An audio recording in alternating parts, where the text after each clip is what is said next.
दिन संख्या 226 प्रेरित 20 पर्व 2 और 3 पद। सही समस्त अंचल दे यात्रा करी से शिष्य मानू बहुत उत्साह देला उतारे ग्रीस को आसिले। से सही स्थान रे 3 मास रही जेतेबेले जहाज रे चढ़ी सूरिया को जीवाक उद्यत हेले सेतेबेले जिहुदी माने तांको विपक्ष रे षडयंत्र करिवारु से माकिदोनिया दे बाहुड़ी जीवाकू मनस्थ कले। रोमियो 1 पर्व 1 पद ठारू 4 पर्व तार शेष पद पर्यंत। रोमियो 1 पर्व। पाउलो ख्रीष्ट जीशुଙ୍କ दास ଓ ଆହୁତ ଜଣେ ପ୍ରେରିତ ପୁଣି ଈଶ୍ୱର ଆପଣା ପୁତ୍ର ଆମ୍ଭମାନଙ୍କ ପ୍ରଭୁ ଯୀଶୁ ଖ୍ରୀଷ୍ଟଙ୍କ ସମ୍ବନ୍ଧରେ ନିଜର ଯେଉଁ ସୁସମାଚାର ଧର୍ମଶାସ୍ତ୍ରରେ ଆପଣା ଭାବବାଦୀମାନଙ୍କ ଦ୍ୱାରା ପୂର୍ବରେ ପ୍ରତିଜ୍ଞା କରିଥିଲେ ସେହି ସୁସମାଚାର ନିମନ୍ତେ ପୃଥକୀକୃତ ସେ ରୋମରେ ଥିବା ଈଶ୍ୱରଙ୍କ ପ୍ରିୟ ଓ ଆହୁତ ସମସ୍ତ ସାଧୁଙ୍କ ନିକଟକୁ ପତ୍ର ଲେଖୁଅଛି। ସେହି ଯୀଶୁଖ୍ରୀଷ୍ଟ ଶରୀର ସମ୍ବନ୍ଧରେ ଦାଉଦଙ୍କ ବଂଶଜାତ କିନ୍ତୁ ଧର୍ମମୟ ଆତ୍ମା ସମ୍ବନ୍ଧରେ ମୃତମାନଙ୍କ ମଧ୍ୟରୁ ପୁନରୁତ୍ଥାନ ଦ୍ୱାରା ଈଶ୍ୱରଙ୍କ ପୁତ୍ର ବୋଲି ଶକ୍ତି ସହ ନିର୍ଦ୍ଦିଷ୍ଟ ହେଲେ। ଆଉ ଯେଉଁ ବିଜାତିମାନଙ୍କ ମଧ୍ୟରେ ତୁମ୍ଭେମାନେ ଯୀଶୁଖ୍ରୀଷ୍ଟଙ୍କର ଆହ୍ୱାନ ପ୍ରାପ୍ତ ହୋଇଅଛ ତାହାଙ୍କ ନାମର ଗୌରବ ନିମନ୍ତେ ସେହି ବିଜାତି ସମସ୍ତେ ଯେପରି ବିଶ୍ୱାସ କରି ଆଜ୍ଞାକାରୀ ହୁଅନ୍ତି ଏଥି ନିମନ୍ତେ ଆମ୍ଭେମାନେ ତାହାଙ୍କ ଠାରୁ ଅନୁଗ୍ରହ ଓ ପ୍ରେରିତ ପଦ ପାଇଅଛୁ। ଆମ୍ଭମାନଙ୍କ ପିତା ଈଶ୍ୱର ଓ ପ୍ରଭୁ ଯୀଶୁ ଖ୍ରୀଷ୍ଟଙ୍କ ଠାରୁ ଅନୁଗ୍ରହ ଓ ଶାନ୍ତି ତୁମ୍ଭମାନଙ୍କ ପ୍ରତି ହେଉ। ପ୍ରଥମରେ ତୁମ୍ଭମାନଙ୍କ ବିଶ୍ୱାସର ସୁସମ୍ବାଦ ଯେ ସମୁଦାୟ ଜଗତରେ ଶୁଣାଯାଉଅଛି ଏଥି ନିମନ୍ତେ ମୁଁ ତୁମ୍ଭ ସମସ୍ତଙ୍କ ସକାଶେ ଯୀଶୁଖ୍ରୀଷ୍ଟଙ୍କ ଦ୍ୱାରା ମୋହର ଈଶ୍ୱରଙ୍କୁ ଧନ୍ୟବାଦ ଦେଉଅଛି। କାରଣ ଯେପରି କୌଣସି ପ୍ରକାରେ ଏତେ ଦିନ ପରେ ଈଶ୍ୱରଙ୍କ ଇଚ୍ଛା ହେଲେ ତୁମ୍ଭମାନଙ୍କ ନିକଟକୁ ଯିବା ପାଇଁ ମୁଁ ପଥରେ ସୁଯୋଗ ପାଇପାରେ ଏଥି ନିମନ୍ତେ ମୁଁ କିପରି ନିରନ୍ତର ତୁମ୍ଭମାନଙ୍କ ନାମ ଉଲ୍ଲେଖ କରି ମୋହର ସମସ୍ତ ପ୍ରାର୍ଥନାରେ ସର୍ବଦା ନିବେଦନ କରି ଆସୁଅଛି। ସେ ବିଷୟରେ ଯେଉଁ ଈଶ୍ୱରଙ୍କୁ ମୁଁ ମୋହର ଆତ୍ମା ଦେଇ ତାହାଙ୍କ ପୁତ୍ରଙ୍କ ସୁସମାଚାରରେ ସେବା କରେ ସେ ମୋହର ସାକ୍ଷୀ ଅଟନ୍ତି। ଯେଣୁ ତୁମ୍ଭେମାନେ ଯେପରି ସ୍ଥିରୀକୃତ ହୋଇପାର ଏଥିପାଇଁ ମୁଁ ତୁମ୍ଭମାନଙ୍କୁ କୌଣସି ଆତ୍ମିକ ଦାନ ଦେବା ନିମନ୍ତେ ତୁମ୍ଭମାନଙ୍କ ସହିତ ସାକ୍ଷାତ କରିବାକୁ ଏକାନ୍ତ ଇଚ୍ଛା କରୁଅଛି। ବରଂ ଯେପରି ତୁମ୍ଭମାନଙ୍କର ଓ ମୋହର ଉଭୟ ପକ୍ଷର ବିଶ୍ୱାସ ଦ୍ୱାରା ମୁଁ ତୁମ୍ଭମାନଙ୍କ ମଧ୍ୟରେ ତୁମ୍ଭମାନଙ୍କ ସହିତ ଉତ୍ସାହ ପ୍ରାପ୍ତ ହୁଏ।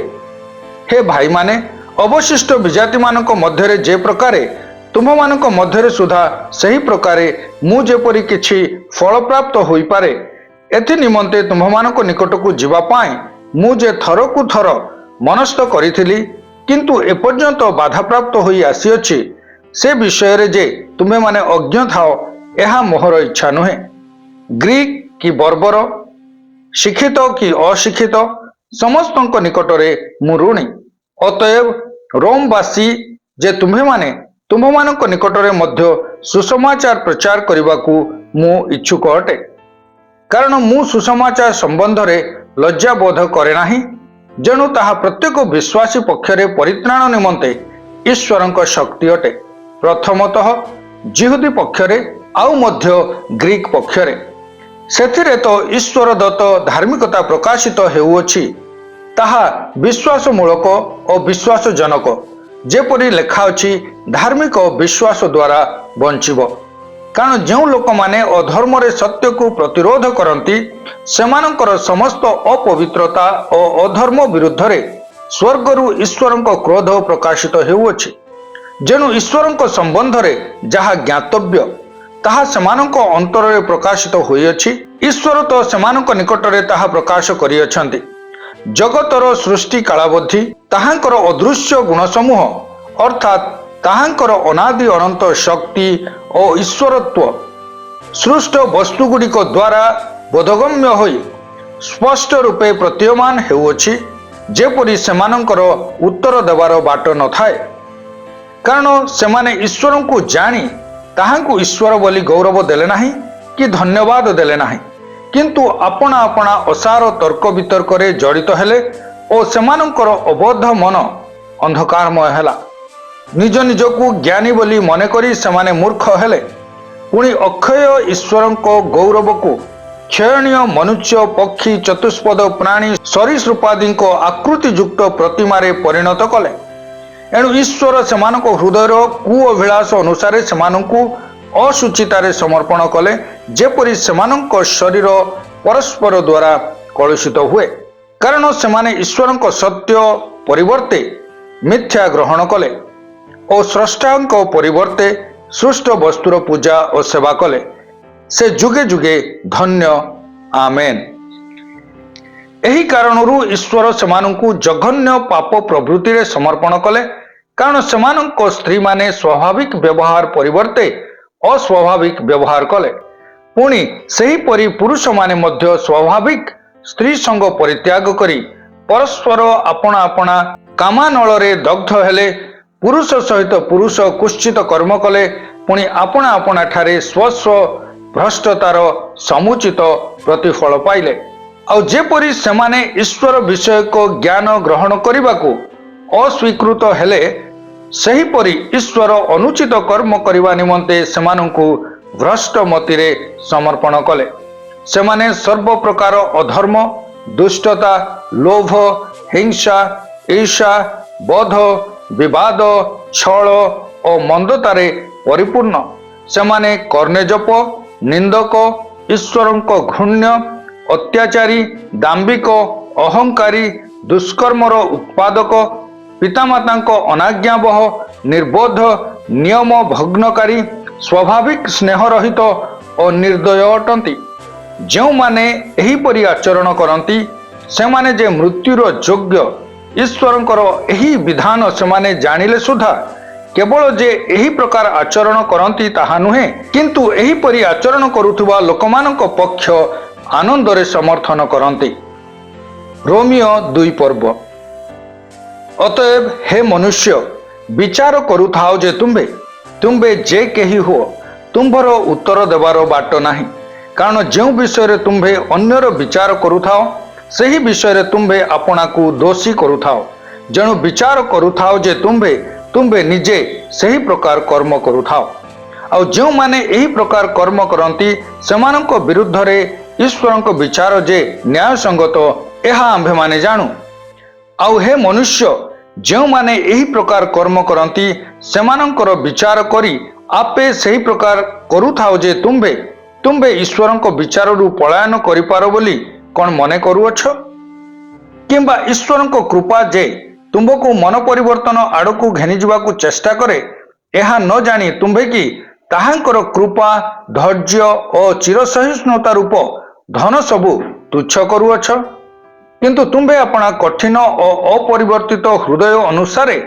जो दिन ईश्वर को न्याय विचार प्रकाश पाइब सही क्रोधर दिन रे निज पाई क्रोध संचय करुअछ से प्रत्येक लोक को निज निज कर्मानुसारे फल देवे जो माने धैर्य सहित उत्तम कर्म करी गौरव सम्मान और अमरता अन्वेषण करती सेमानंकु अनंत जीवन प्रदान करिवे किंतु जो माने स्वार्थपर पुनि सत्यर अनाज्ञावह मात्र अधार्मिकतार आज्ञावह सेमानंक प्रति क्रोध और कोप घटिब प्रथम जिहुदी और मध्य ग्रीक प्रत्येक दुष्कर्मकारी लोकर प्राण उपरे क्लेश और संकट घटिब मात्र प्रथम जिहुदी और मध्य ग्रीक प्रत्येक सत्कर्मकारी प्रति गौरव सम्मान और शांति घटिब कारण ईश्वर निकटरे मुखापेक्षा नाही जेणु जेते व्यवस्थाहीन होई पाप करियछंती सेमाने मध्य व्यवस्था बिना विनष्ट हेबे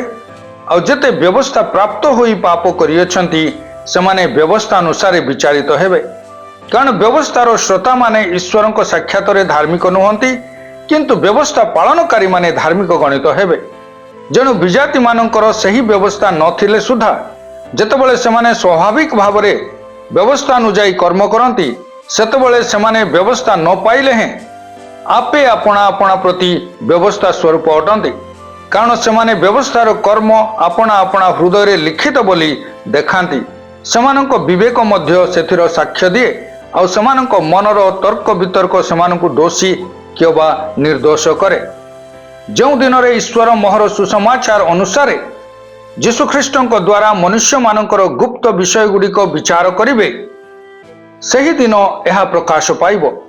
କିନ୍ତୁ ଯଦି ତୁମ୍ଭେ ଯିହୁଦୀ ନାମ ବହନ କରି ବ୍ୟବସ୍ଥା ଉପରେ ନିର୍ଭର କରୁଅଛ ଓ ଈଶ୍ୱରଙ୍କଠାରେ ଗର୍ବ କରୁଅଛ, ଆଉ ବ୍ୟବସ୍ଥାରୁ ଶିକ୍ଷା ପ୍ରାପ୍ତ ହୋଇ ତାହାଙ୍କ ଇଚ୍ଛା ଜାଣୁଅଛ, ପୁଣି ଭଲ ମନ୍ଦର ପ୍ରଭେଦ ବୁଝୁଅଛ, ଆଉ ବ୍ୟବସ୍ଥାରେ ଯେଉଁ ଜ୍ଞାନ ଓ ସତ୍ୟ ବାସ୍ତବରେ ନିହିତ ଅଛି ତାହା ପାଇଥିବାରୁ ଯଦି ତୁମ୍ଭେ ଆପଣାକୁ ଅନ୍ଧର ପଥ ପ୍ରଦର୍ଶକ, ଅନ୍ଧକାରବାସୀଙ୍କର ଆଲୋକ, ମୂର୍ଖର ସଂସ୍କାରକ ଓ ଶିଶୁମାନଙ୍କର ଶିକ୍ଷକ ବୋଲି ବିଶ୍ୱାସ କରୁଅଛ, ତେବେ ପରକୁ ଶିକ୍ଷା ଦେଉଅଛ ଯେ ତୁମ୍ଭେ କ'ଣ ଆପଣାକୁ ଶିକ୍ଷା ଦେଉନାହ?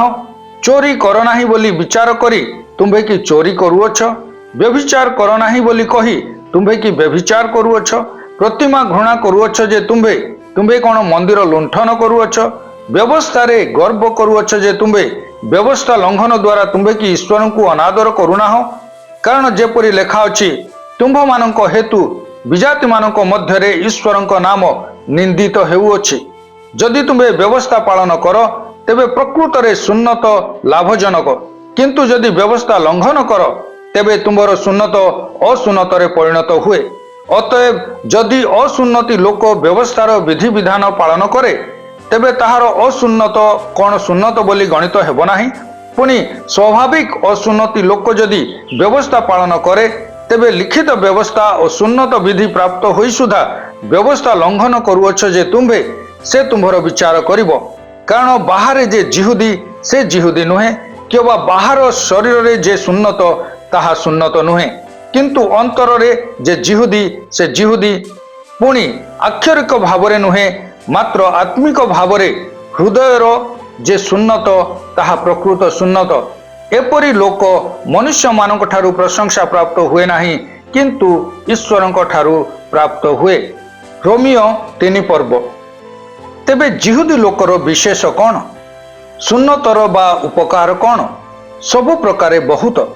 ସର୍ବପ୍ରଥମେ ଈଶ୍ୱରଙ୍କ ବାକ୍ୟ ସେମାନଙ୍କଠାରେ ସମର୍ପିତ ହୋଇଥିଲା। ତେବେ କ'ଣ?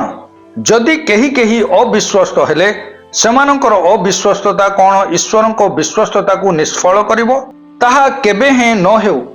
ବରଂ ପ୍ରତ୍ୟେକ ମନୁଷ୍ୟ ମିଥ୍ୟାବାଦୀ ହେଲେ ହେଉ, କିନ୍ତୁ ଈଶ୍ୱର ସତ୍ୟ ବୋଲି ସ୍ୱୀକାର କରାଯାଉ। ଯେପରି ଲେଖା ଅଛି, ତୁମ୍ଭେ ଆପଣା ବାକ୍ୟରେ ଧାର୍ମିକ ବୋଲି ଜଣାଯିବ, ପୁଣି ବିଚାରିତ ହେବା ସମୟରେ ବିଜୟୀ ହେବ। କିନ୍ତୁ ଯଦି ଆମ୍ଭମାନଙ୍କର ଅଧାର୍ମିକତା ଈଶ୍ୱରଙ୍କ ଧାର୍ମିକତା ସପ୍ରମାଣ କରେ, ତେବେ ଆମ୍ଭେମାନେ କ'ଣ କହିବା? ଯେଉଁ ଈଶ୍ୱର କ୍ରୋଧରେ ପ୍ରତିଫଳ ଦିଅନ୍ତି, ସେ କି ଅଧାର୍ମିକ? ମୁଁ ମନୁଷ୍ୟ ଭାବରେ କହୁଅଛି, ତାହା କେବେ ହେଁ ନ ହେଉ। କାରଣ ତାହା ହେଲେ ଈଶ୍ୱର କିପରି ଜଗତର ବିଚାର କରିବେ? କିନ୍ତୁ ଯଦି ମୋହର ମିଥ୍ୟା ଦ୍ୱାରା ଈଶ୍ୱରଙ୍କ ସତ୍ୟ ତାହାଙ୍କ ଗୌରବ ନିମନ୍ତେ ପ୍ରଚୁର ଭାବରେ ବୃଦ୍ଧି ପାଇଲା, ତାହାହେଲେ ମୁଁ ମଧ୍ୟ ଆଉ କାହିଁକି ପାପୀ ବୋଲି ବିଚାରିତ ହେଉଅଛି? ଆଉ ଭଲ ଫଳ ଫଳିବା ନିମନ୍ତେ ଆସ ମନ୍ଦ କର୍ମ କରୁ। ଏହା ଆମ୍ଭେମାନେ କହୁଅଛୁ ବୋଲି ଯେପରି କେହି ଆମ୍ଭମାନଙ୍କର ଗ୍ଲାନି କରି କହନ୍ତି, ସେପରି ବା କାହିଁକି ନ କରିବା? ଏମାନଙ୍କର ଦଣ୍ଡ ଯଥାର୍ଥ। ତେବେ କ'ଣ ଆମ୍ଭେମାନେ କି ଅନ୍ୟମାନଙ୍କ ଠାରୁ ଶ୍ରେଷ୍ଠ? ନା, କୌଣସି ପ୍ରକାରେ ନୁହେଁ। କାରଣ ଯିହୁଦୀ ଓ ଗ୍ରୀକ ସମସ୍ତେ ଯେ ପାପର ଅଧୀନ, ଆମ୍ଭେମାନେ ପୂର୍ବରେ ଉଭୟଙ୍କ ବିରୁଦ୍ଧରେ ଏହି ଅଭିଯୋଗ କରିଅଛୁ। ଯେପରି ଲେଖା ଅଛି, ଧାର୍ମିକ କେହି ନାହିଁ, ନା ଜଣେ ସୁଦ୍ଧା ନାହିଁ। ଯେ ବୁଝେ ଏପରି କେହି ନାହିଁ, ଯେ ଈଶ୍ୱରଙ୍କ ଅନ୍ୱେଷଣ କରେ ଏପରି ଜଣେ ନାହିଁ। ସେମାନେ ସମସ୍ତେ ବିପଥରେ ଯାଇଅଛନ୍ତି, ଏକ ସାଙ୍ଗରେ ଅକର୍ମଣ୍ୟ ହୋଇଅଛନ୍ତି। ଯେ ସତ୍କର୍ମ କରେ ଏପରି କେହି ନାହିଁ, ନା ଏପରି ଜଣେ ହେଲେ ନାହିଁ। ସେମାନଙ୍କ କଣ୍ଠ ଉନ୍ମୁକ୍ତ ସମାଧି, ସେମାନେ ଆପଣା ଜିହ୍ୱାରେ ଛଳନା କରିଅଛନ୍ତି। ସେମାନଙ୍କ ଓଷ୍ଠ ତଳେ କାଳସର୍ପର ବିଷ ଅଛି। ସେମାନଙ୍କ ମୁଖ ଅଭିଶାପ ଓ କଟୁତାରେ ପୂର୍ଣ୍ଣ। ସେମାନଙ୍କ ପାଦ ରକ୍ତପାତ କରିବାକୁ ଦ୍ରୁତଗାମୀ। ସେମାନଙ୍କ ପଥରେ ବିନାଶ ଓ କ୍ଲେଶ, ପୁଣି ଶାନ୍ତିର ପଥ ସେମାନେ ଜାଣନ୍ତି ନାହିଁ। ଈଶ୍ୱରଙ୍କ ଭୟ ସେମାନଙ୍କ ଆଖି ଆଗରେ ନଥାଏ। ଆଉ ଆମ୍ଭେମାନେ ତ ଜାଣୁ ଯେ ବ୍ୟବସ୍ଥା ଯାହା କୁହେ, ସେହି ସବୁ ବ୍ୟବସ୍ଥାଧୀନ ଲୋକମାନଙ୍କୁ କୁହେ, ଯେପରି ପ୍ରତ୍ୟେକ ମୁଖ ବନ୍ଦ କରାଯିବ ଓ ସମସ୍ତ ଜଗତ ଈଶ୍ୱରଙ୍କ ବିଚାରରେ ଦଣ୍ଡନୀୟ ହେବ। କାରଣ ବ୍ୟବସ୍ଥାର କ୍ରିୟାକର୍ମ ଦ୍ୱାରା କୌଣସି ପ୍ରାଣୀ ତାହାଙ୍କ ଛାମୁରେ ଧାର୍ମିକ ଗଣିତ ହେବ ନାହିଁ। जेहेतु व्यवस्था द्वारा पापर ज्ञान जन्मे किंतु एबे व्यवस्था व्यतीत ईश्वरंकर धार्मिकता प्रकाशित होइछि आउ ताहा विषय रे व्यवस्था और भाववादी मानक धर्मशास्त्र साक्ष्य दिए अर्थात ईश्वरंकर जो धार्मिकता जीशुख्रीष्ट ठारे विश्वास करने द्वारा समस्त विश्वासी प्रति वर्ते कारण कौन सी प्रभेद नाही समस्ते तो पाप करियछंती पुणी ईश्वर को गौरव रहित होइयछंती पुणी सेमाने बिना मूल्य रे ताहांको अनुग्रह रे ख्रीष्ट जीशुंक ठारे जो मुक्ति अछि तो द्वारा धार्मिक गणित हुअंती ईश्वर अपना सहिष्णुतारे पूर्वकृत पाप सबु उपेक्षा करिथिबारु निज धार्मिकता प्रकाश करिबा निमंते ताहांको रक्त रे विश्वास द्वारा प्रायश्चित बलि रूपे प्रदर्शन करियछंती पुणी वर्तमान काल रे अपना धार्मिकता प्रकाश करिबा निमंते से एहा करियछंती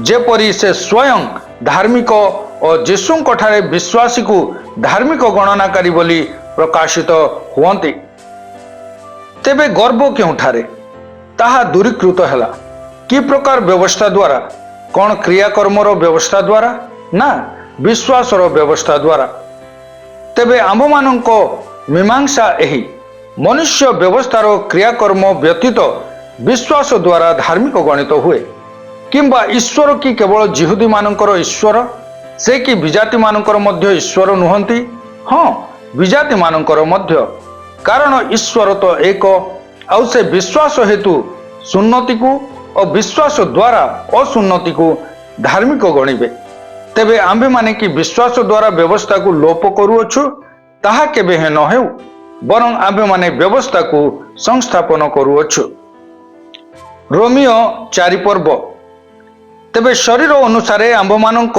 पितृपुरुष अब्राहम कौन पाई अछंती बोली आम्भे माने कहिबा कारण अब्राहम जदि क्रियाकर्म द्वारा धार्मिक गणित हेले तेबे ताहांक गर्वर कारण अछि किंतु ईश्वरंक निकटरे नुहे कारण शास्त्र कौन कहे अब्राहम ईश्वरंक ठारे विश्वास कले आउ तांको पक्षरे ताहा धार्मिकता बोली गणित हेला जे कर्म करे ताहा पक्षरे तार वेतन अनुग्रह रूपे गणित हुए नाही मात्र देव बोली गणित हुए किंतु जे कर्म उपरे निर्भर करे नाही मात्र अधार्मिक को धार्मिक बोली जे गणना करते ताहांक ठारे विश्वास करे ताहा पक्षरे तार विश्वास धार्मिकता बोली गणित हुए एही प्रकारे जो लोक पक्षरे ईश्वर क्रियाकर्म व्यतीत धार्मिकता गणना करती दाऊद मध्य ताकू धन्य बोली कहती जथा जो मानकर अपराध सबु क्षमा होइछि आउ जो मानकर पाप सबु आच्छादित होइछि से माने धन्य प्रभु जो लोकर पाप गणना करिवे नाही से धन्य ताहा हेले सुन्नति मानकु एपरि धन्य बोली कहा जाए बा असुन्नति मानकु मध्य कहा जाए जेणु आम्बे माने कहू अब्राहम को विश्वास तांको पक्षरे धार्मिकता बोली गणित हैला तेबे ताहा किपरि गणित हैला तांकर सुन्नति अवस्थारे ना असुन्नति अवस्थारे सुन्नति अवस्थारे नुहे किंतु असुन्नति अवस्थारे आउ से असुन्नति अवस्थारे विश्वास सकाशे धार्मिक गणित होई सेतिर मुद्रांक स्वरूपे सुन्नत चिन्ह पाइले जेपरि असुन्नति अवस्थारे थिबा समस्त विश्वासी पक्षरे धार्मिकता गणना करा जिबा निमंते से सेमानकर पिता हुअंती पुणी जेपरि से सुन्नति मानकर पिता होई पारंती अर्थात जो माने सुन्नत प्राप्त केवल सेमानकर नुहे मात्र असुन्नति अवस्थारे आंभ मानक पिता अब्राहमंकर जो विश्वास थिला सेथिर पदचिन्ह दे जो माने गमन करंती सेमानकर मध्य कारण अब्राहम किंबा तांको वंश को जगतर अधिकारी हेबा निमंते प्रतिज्ञा व्यवस्था द्वारा दिया जाई नथिला मात्र विश्वासर धार्मिकता द्वारा दिया जाइथिला जेणु जदि व्यवस्थावलंबी माने अधिकारी हुअंती ताहेले विश्वास व्यर्थ करा जाइअछि और प्रतिज्ञा निष्फल करा जाइअछि कारण व्यवस्था क्रोध जन्माए किंतु जोठारे व्यवस्था नाही सेठारे व्यवस्था लंघन मध्य नाही एणु एही धार्मिकता विश्वास हेतु मिले जेपरि ताहा अनुग्रह अनुसारे हुए आउ तो द्वारा समस्त वंश पक्षरे केवल व्यवस्थावलंबी वंश पक्षरे नुहे मात्र अब्राहम को विश्वासवलंबी वंश पक्षरे सुधा सही प्रतिज्ञा अटल रहे जो ईश्वर को से विश्वास कले जे मृतମାନଙ୍କୁ सजीव करती और नथिबा वस्तु को थिबा वस्तु परि डाकती ସେହି ଈଶ୍ୱରଙ୍କ ଦୃଷ୍ଟିରେ ସେ ଆମ୍ଭ ସମସ୍ତଙ୍କର ପିତା ଅଟନ୍ତି। ଯେପରି ଲେଖା ଅଛି, ଆମ୍ଭେ ତୁମ୍ଭକୁ ବହୁ ଜାତିର ପିତା କରିଅଛୁ, ଏହିପରି ତୁମ୍ଭର ବଂଶ ହେବ। ଏହି ଯେଉଁ କଥା କୁହାଯାଇଥିଲା ତଦନୁସାରେ ସେ ଯେପରି ବହୁ ଜାତିର ପିତା ହୁଅନ୍ତି, ସେଥି ନିମନ୍ତେ ଆଶା ନଥିଲେ ସୁଦ୍ଧା ଆଶା ରଖି ସେ ବିଶ୍ୱାସ କଲେ। ତାଙ୍କ ବୟସ ପ୍ରାୟ 100 ବର୍ଷ ହେବାରୁ ସେ ଆପଣା ଶରୀରକୁ ମୃତବତ୍ ଓ ସାରାଙ୍କ ଗର୍ଭକୁ ମୃତ ବୋଲି ବିବେଚନା କଲେ ସୁଦ୍ଧା ବିଶ୍ୱାସରେ ଦୁର୍ବଳ ହେଲେ ନାହିଁ, ବରଂ ଈଶ୍ୱରଙ୍କ ପ୍ରତିଜ୍ଞା ପ୍ରତି ଦୃଷ୍ଟିପାତ କରି ଅବିଶ୍ୱାସ ହେତୁ ସନ୍ଦେହ କଲେ ନାହିଁ। କିନ୍ତୁ ଈଶ୍ୱର ଯାହା ପ୍ରତିଜ୍ଞା କରିଅଛନ୍ତି ତାହା ସାଧନ କରିବା ନିମନ୍ତେ ମଧ୍ୟ ସେ ଯେ ସକ୍ଷମ, ଏହା ଦୃଢ଼ ରୂପେ ଜାଣି ତାହାଙ୍କୁ ଗୌରବ ଦେଇ ବିଶ୍ୱାସରେ ବଳବାନ ହେଲେ। ଏଥିପାଇଁ ମଧ୍ୟ ଏହା ତାହାଙ୍କ ପକ୍ଷରେ ଧାର୍ମିକତା ବୋଲି ଗଣିତ ହେଲା। ତାଙ୍କ ପକ୍ଷରେ ଯେ ଗଣିତ ହେଲା, ଏହା କେବଳ ତାଙ୍କ ନିମନ୍ତେ ଲିଖିତ ହୋଇନାହିଁ, ମାତ୍ର ଆମ୍ଭମାନଙ୍କ ନିମନ୍ତେ ମଧ୍ୟ ଲେଖା ହୋଇଅଛି। କାରଣ ଯେ ଆମ୍ଭମାନଙ୍କ ପ୍ରଭୁ ଯୀଶୁଙ୍କୁ ମୃତମାନଙ୍କ ମଧ୍ୟରୁ ଉତ୍ଥାପନ କଲେ, ତାହାଙ୍କଠାରେ ବିଶ୍ୱାସ କରୁଅଛୁ ଯେ ଆମ୍ଭମାନଙ୍କ ପକ୍ଷରେ ମଧ୍ୟ ତାହା ଗଣିତ ହେବ। ସେହି ଯୀଶୁ ଆମ୍ଭମାନଙ୍କ ଅପରାଧ ନିମନ୍ତେ ସମର୍ପିତ ହେଲେ, ପୁଣି ଆମ୍ଭେମାନେ ଧାର୍ମିକ ଗଣିତ ହେବା ନିମନ୍ତେ ଉତ୍ଥାପିତ ହେଲେ।